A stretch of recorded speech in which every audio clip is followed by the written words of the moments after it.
ليش نادي النصر السعودي يختار كريستيانو رونالدو بالتحديد؟ أول الأسباب هي ارتفاع القيمة السوقية للنادي من خلال عقد كريستيانو رونالدو. زي ما انتم شايفين كذا تكون القيمة السوقية لنادي النصر هي 79 مليون يورو. الشيء الثاني والمهم ان ارتفاع عدد مبيعات تيشيرتات نادي النصر بيوم واحد بالملايين.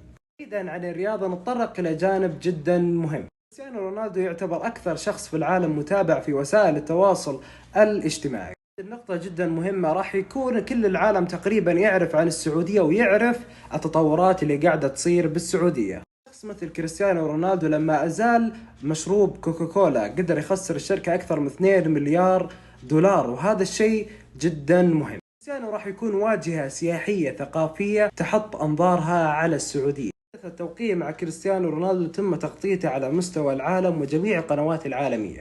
كريستيانو رونالدو راح ينقل السعودية بشكلها الصحيح على مستوى العالم.